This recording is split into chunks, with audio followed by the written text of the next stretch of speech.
नमस्कार स्टूडेंट्स। आज हम पढ़ेंगे नरेशन, लेकिन उससे पहले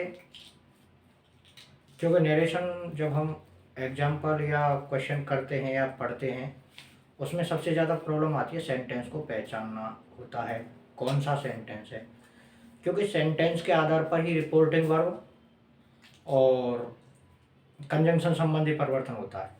तो ये कंजंक्शन संबंधी परिवर्तन और रिपोर्टिंग वर्ब संबंधी परिवर्तन में आपको किसी भी प्रकार की प्रॉब्लम ना आए, इसके लिए सबसे पहले मैं आपको सेंटेंस के बारे में जानकारी दूंगा। तो नरेशन में सेंटेंस का बहुत बड़ा महत्व है। शुरू करता हूँ कि देखिए, हम जो नरेशन बनाते हैं वो 5 प्रकार के सेंटेंस का बनाते हैं। कितने प्रकार का? 5 प्रकार का। उसमें सबसे पहला सेंटेंस है असर्टिव। असर्टिव जो सेंटेंस है वो सब्जेक्ट और वर्ब से शुरू होता है। इसकी पहचान क्या है? सब्जेक्ट और वर्ब से शुरू होगा और फुल स्टॉप पर खत्म होगा। जैसे I play all the students are singing a song all the students are singing a song on the roof. इस प्रकार से चाहे तो सब्जेक्ट और वर्ब के तुरंत बाद फुल स्टॉप आ जाए, चाहे सब्जेक्ट और वर्ब के कितनी भी बाद में फुल स्टॉप आए।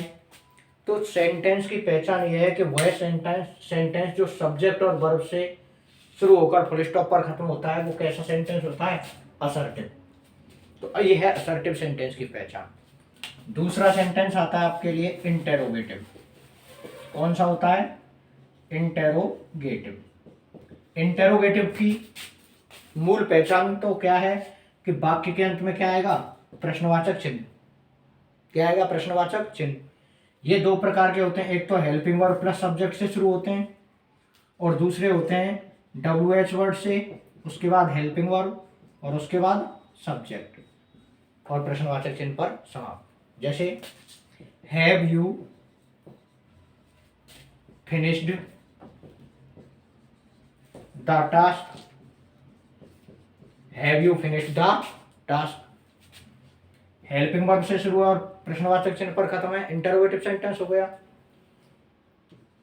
दूसरा question, what are you doing? What are you doing. अब व्हाट और आर से क्वेश्चन शुरू है, व्हाट WH वर्ड है, आर वर्ब है, उसके बाद ये सब्जेक्ट हो गया, प्रश्नवाचक चिन्ह पर खत्म है, वाक्य हो गया प्रश्नवाचक। अगला जो सेंटेंस है वो है इंपेरेटिव। तो ये जो इंपेरेटिव सेंटेंस है इसकी पहचान देखते हैं। इंपेरेटिव सेंटेंस मूल रूप में जो आता है वो वर्ब की फर्स्ट फॉर्म से शुरू होता है। वर्ब की फर्स्ट फॉर्म से शुरू होकर फुल स्टॉप पर खत्म। उदाहरण के लिए स्टॉप के तुरंत बाद फुल स्टॉप लग गया, ये एक सेंटेंस हो गया अपने आप में जो वर्ब की फर्स्ट फॉर्म से शुरू है। और एग्जांपल देखते हैं इसके, give me a glass of water. Give me a glass of water. अब देखिए ये वाक्य भी गिव से शुरू है, वर्ब्स की फर्स्ट फॉर्म से शुरू और फुल स्टॉप पर खत्म है, ये भी असर्टिव है। असर्टिव के दूसरे प्रकार का जो वाक्य है वो है डोंट प्लस वर्ब की फर्स्ट फॉर्म से शुरू और फुल स्टॉप पर खत्म। जैसे एग्जांपल देखते हैं, डोंट प्ले हेयर। ऐसे don't go near the fire. कितना भी बड़ा सेंटेंस हो, अगर डोंट प्लस फर्स्ट फॉर्म से शुरू है तो वाक्य इंपेरेटिव है। तीसरा, वाक्य लेट से शुरू होगा और फुल स्टॉप पर खत्म होगा। Let us play, let us sing, let us go, इस प्रकार से लेट या लेट्स, ठीक है ना। एक होते हैं जो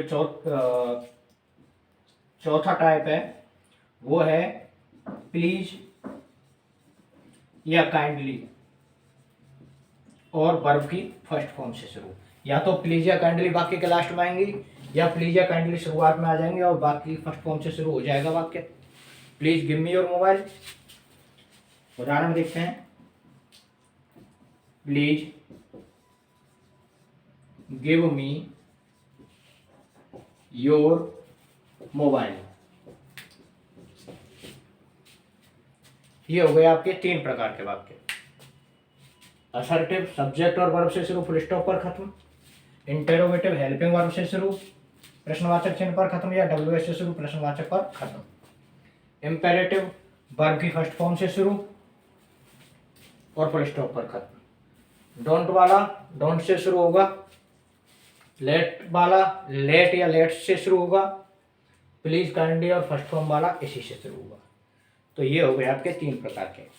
चौथा जो प्रकार है वह है ऑप्टेटिव सेंटेंस। ऑप्टेटिव सेंटेंस सामान्यतया में से शुरू होता है और एक्सक्लेमेशन मार्क पर खत्म होता है। ऑप्टेटिव, तो ऑप्टेटिव सेंटेंस किससे शुरू होता है? में से शुरू होता है और विस्मयादिबोधक चिन्ह पर खत्म होता है। Example, may you get A job. May you get A job, आपकी नौकरी लग जाए, ये कामना होती है इसमें, है ना। मे गॉड ब्लेस यू, ये जनरली बहुत सुनने में आता है। कामना करते हैं कि ये काम हो जाए, भगवान आपको आशीर्वाद दे, शुभकामनाएं, ये ऑप्टेटिव सेंटेंस होते हैं। अंतिम जो वाक्य है वो है एक्सक्लेमेटरी। अंतिम वाक्य एक्सक्लेमेटरी। एक्सक्लेमेटरी जो वाक्य होता है उसमें आश्चर्य को प्रकट किया जाता है। एक्सक्लेमेटरी, एक्सक्लेमेटरी सेंटेंस में आश्चर्य को प्रकट किया जाता है, जिसमें ओ, अलास ऐसे जो शब्द आएंगे उनके बाद तुरंत बाद विस्मयादिबोधक चिन्ह आ जाएगा, तो वाक्य एक्सक्लेमेटरी है।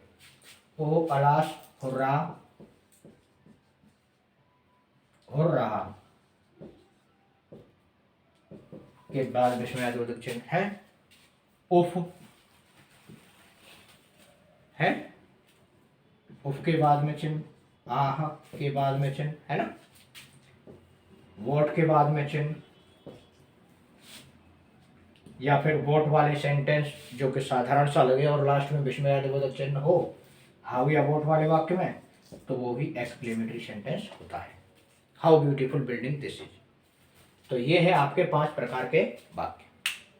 इन 5 प्रकार के वाक्यों को इनडायरेक्ट में किस प्रकार से बदलते हैं डायरेक्ट से, वो हम पढ़ेंगे।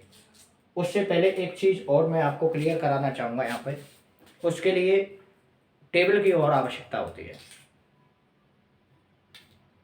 टेबल की आवश्यकता होती है, कौन से प्रोनाउन को किसके अनुसार बदलेंगे। प्रोनाउन की टेबल और करवाता हूं आपके लिए।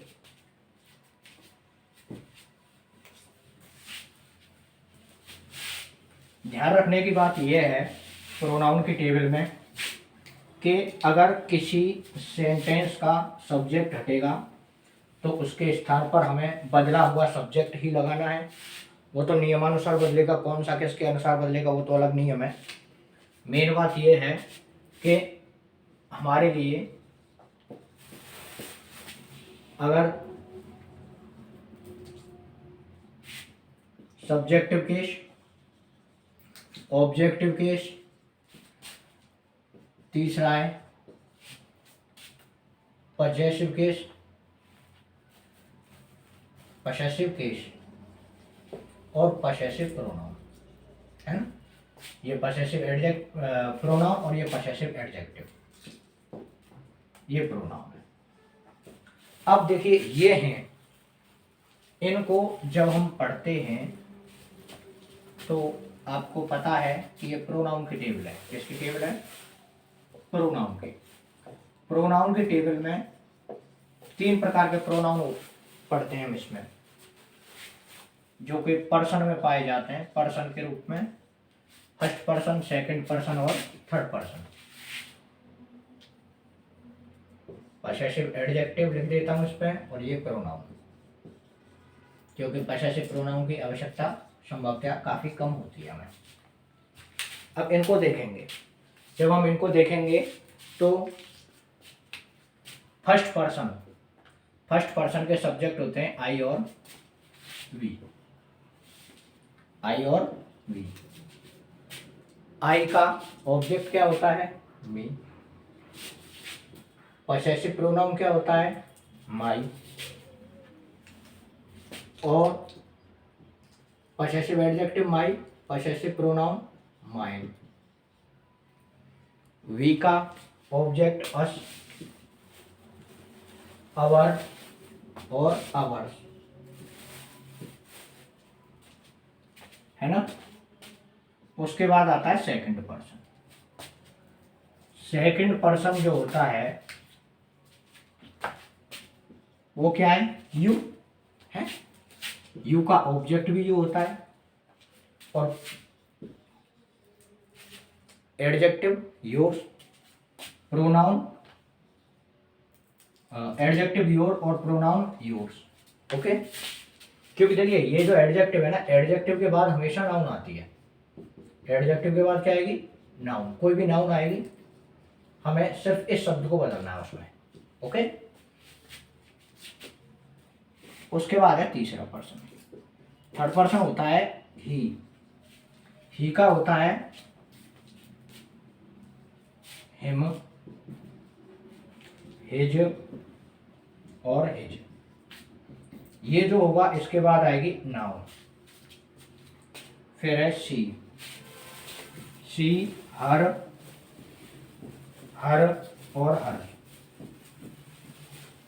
ओके, दे का दे, देम, दियर, दे, देम, दियर और दियर, है ना। फिर है इट। इट, इट,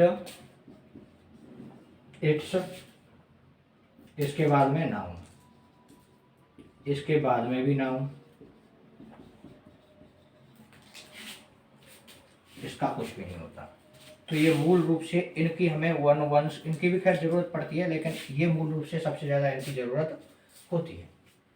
तो इनको जब आप पढ़ोगे तो देखिए, मैं आपको पहले ही एक बार बता देता हूँ कि अगर ये प्रोनाउन आता है तो इसको वाक्य के सब्जेक्ट के अनुसार बदलते हैं। फर्स्ट पर्सन को किसके अनुसार बदलते हैं? सब्जेक्ट के अनुसार। किसके अनुसार? सब्जेक्ट के अनुसार।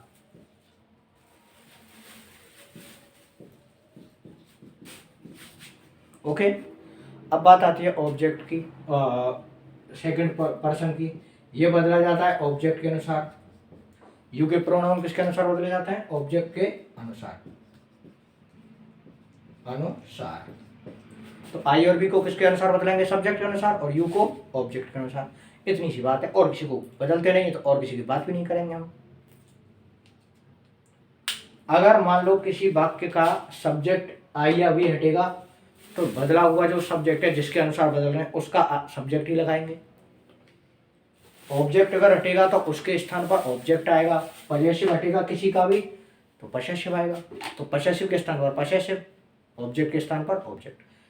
बात यह है कि हमें जैसे कहते हैं कि अगर स्कूल से प्रिंसिपल रिटायर होगा तो प्रिंसिपल आएगा, ट्रांसफर होगा तो उसकी जगह भी दूसरा प्रिंसिपल आएगा। तो जो पद खाली हुआ है उसको है पद उसी से भरा जाएगा। तो ये थे आपके प्रोनाउन की टेबल। ये याद होनी भी कंपलसरी है, तभी हम लोग परिवर्तन कर पाते हैं। अब बात करूं मैं कि परिवर्तन करने के लिए करना क्या होता है। तो देखिए 5 परिवर्तन होंगे डायरेक्ट से इनडायरेक्ट बनाने के लिए नरेशन में। उन 5 परिवर्तन को मैं एक सूत्र के माध्यम से बताऊंगा, जिससे आपको समझने में काफ़ी आसानी हो जाएगी। शुरू करते हैं।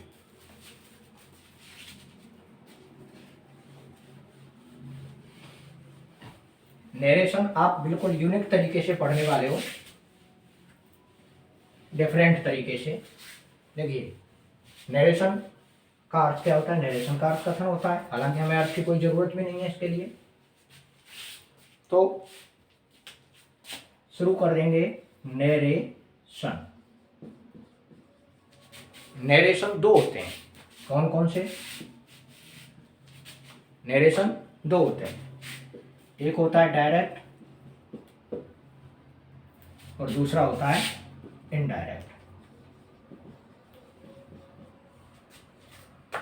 एक होता है डायरेक्ट और दूसरा क्या होता है, इनडायरेक्ट। अब ये जो डायरेक्ट नरेशन है ना, अगर मैं इसको शॉर्ट में कहूँ तो ये है सीधी बात। सीधी बात, जो सीधी बात होगी वो इन्वर्टेड कॉमा के अंतर्गत आएगी। और ये इनडायरेक्ट है, इसमें परिवर्तन के साथ वाक्य है। यूँ कहते हैं ना अपनी तरफ से नमक तेल मिला देना, वो कंडीशन है इसमें। इसमें कुछ परिवर्तन के साथ बात कही जाएगी, कुछ परिवर्तन। ओके, तो ये जो डायरेक्ट है इसका जो सेंटेंस है वो इस प्रकार से आएगा, जिसको रिपोर्टिंग वर्ब, डायरेक्ट दो भागों में बांटा जाता है। एक तो होता है रिपोर्टिंग वर्ब जिसको हम शॉर्ट में कहते हैं आरवी, और एक होता है रिपोर्टेड स्पीच। क्या होता है? रिपोर्टेड स्पीच, जिसको शॉर्ट में कहते हैं हम आरएस। ओके, आगे देखते हैं। He shared to me, I am very happy. He shared to me, I am very happy. ये होती है रिपोर्टिंग वर्ब, से या सेड टू। रिपोर्टिंग वर्ब से या सेड टू आएगा, है ना। विल टेल या से या सेड मांगा, से या सेड आएगा। ये हुई रिपोर्टिंग वर्ब जिसको शॉर्ट में क्या कहते हैं हम, आर बी। और ये जो इन्वर्टेड कॉमा के अंदर जो कुछ भी लिखा हुआ है यह है रिपोर्टेड स्पीच। क्या है ये? Reported speech. अब ये जो डायरेक्ट है और ये इनडायरेक्ट, इस डायरेक्ट से इनडायरेक्ट में बदलने के लिए वाक्य को 5 परिवर्तन करेंगे। कितने परिवर्तन? 5 परिवर्तन। तो 5 परिवर्तन करने के बाद में ये इनडायरेक्ट बनेगा हमारा। अब वो 5 परिवर्तन कौन से हैं? 5 परिवर्तन हैं रिकोप्टा। रिकोप्टा यह उसका सूत्र है। ओके, अब आगे चलते हैं। इस रिकोप्टा को ओपन करेंगे, देखेंगे कौन कौन से परिवर्तन है। R E for reporting verb संबंधी परिवर्तन। कौन सा? रिपोर्टिंग वर्ब, रिपोर्टिंग वर्ब संबंधी परिवर्तन। सी ओ फॉर कंजंक्शन संबंधी परिवर्तन, कंजंक्शन या कनेक्टिव।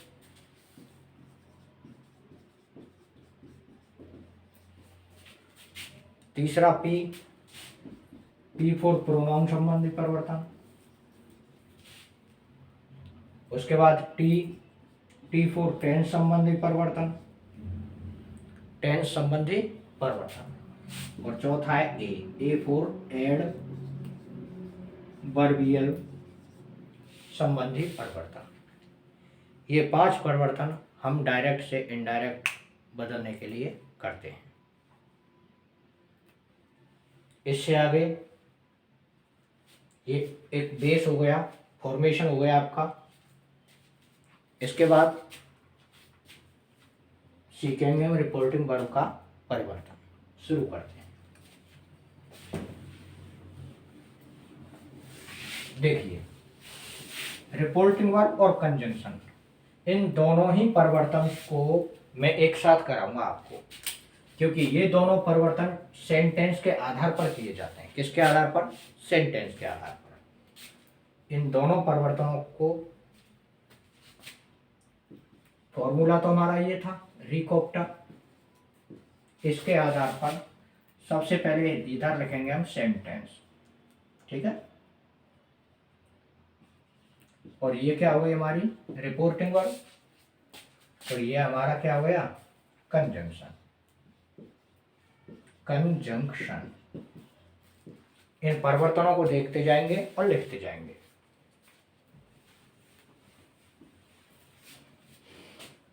देखिए, अगर आपका सेंटेंस असर्टिव है, सेंटेंस कैसा है, असर्टिव, और रिपोर्टिंग वर्ब आपके लिए सेड टू दी हुई है, क्या दी हुई है, सेड टू, तो सेड टू को हम टोल्ड में बदलते हैं। किस में बदलेंगे, टोल्ड में। सेड टू को किस में बदलेंगे, टोल्ड में। उसके बाद में कंजंक्शन क्या लगाएंगे, दैट। कंजंक्शन क्या लगाएंगे, दैट। उसके बाद अगला सेंटेंस आता है इंटेरोगेटिव। इंटेरोगेटिव वाक्य दो प्रकार के होते हैं, एक होता है हेल्पिंग वर्ब वाला, है ना, और एक होता है WH वाला। हम रिपोर्टिंग वर्ब तो आस्क्ड लगा देंगे, है, इंक्वायर्ड ऑफ और लगाया जाता है, आस्क्ड से अपना काम चल जाएगा, कोई दिक्कत नहीं है।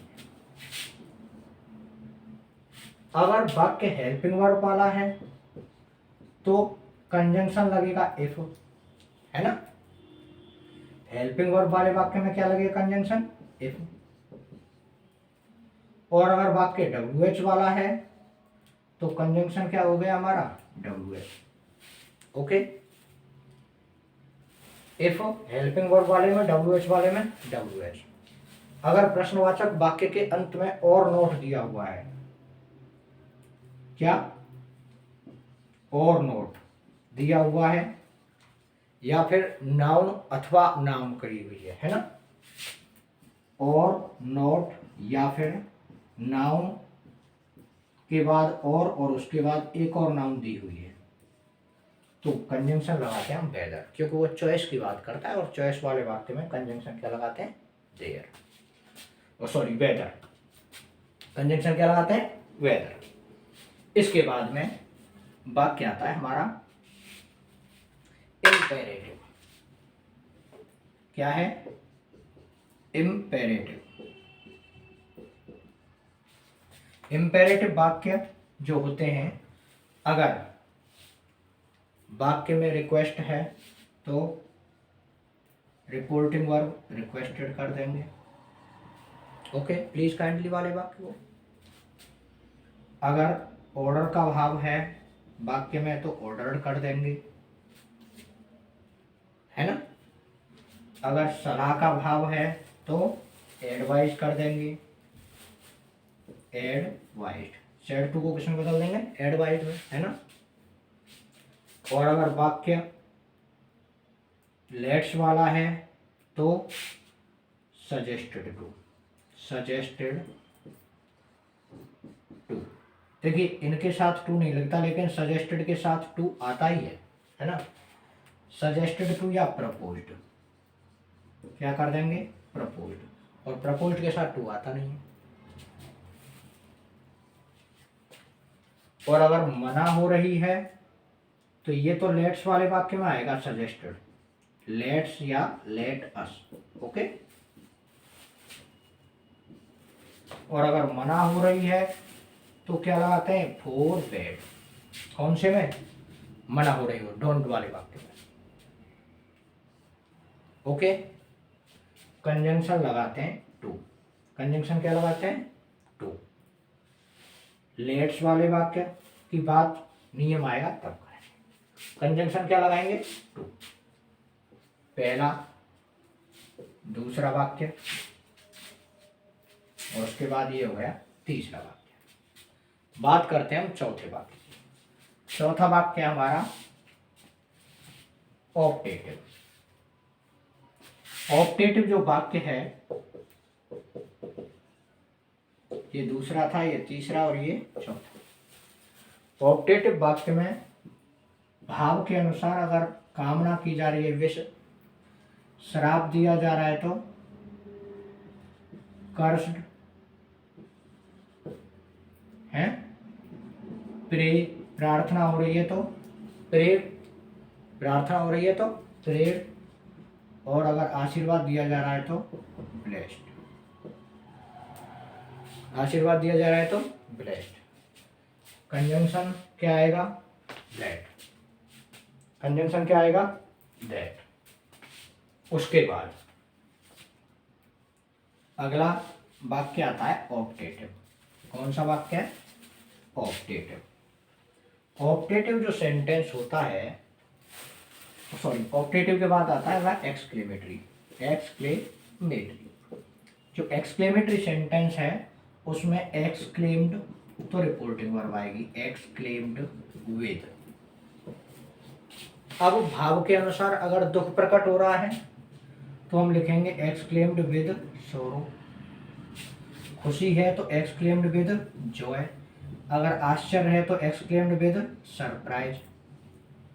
ओके।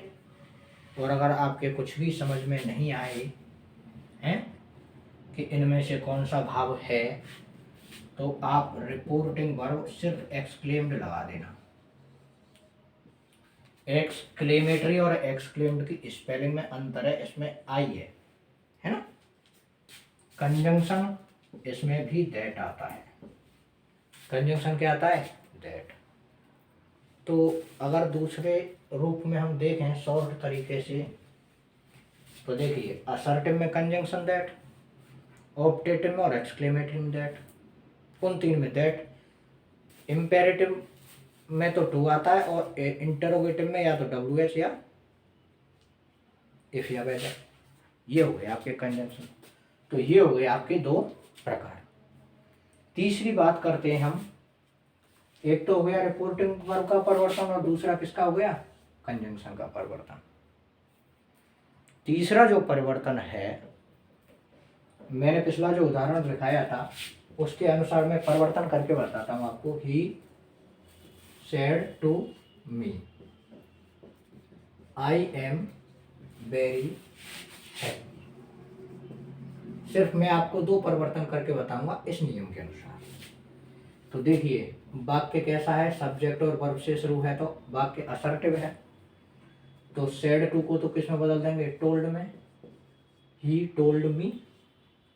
उसके बाद वाक्य असर्टिव था इसलिए कंजंक्शन क्या लगा दिया? दैट। कंजंक्शन क्या लगा दिया? दैट। आगे का नियम हमने सीखा नहीं है, जब सीखेंगे उसके बारे में बात करेंगे। दो नियम हो गए हमारे। वाक्य का एक आध उदाहरण और देखते हैं।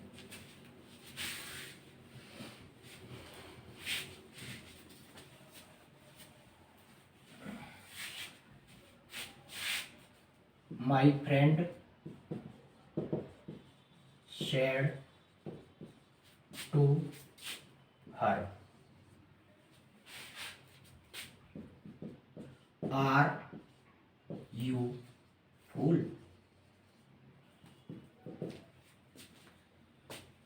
वाक्य की रिपोर्टिंग वर्ब सेड टू, वाक्य वर्ब से शुरू है, प्रश्नवाचक चिन्ह पर खत्म है, इसका मतलब एक्सक्लेमेटरी सेंटेंस है, सॉरी इंटरोगेटिव सेंटेंस है। जब वाक्य इंटरोगेटिव है तो सेड टू को किस में बदल देंगे? आस्क्ड में।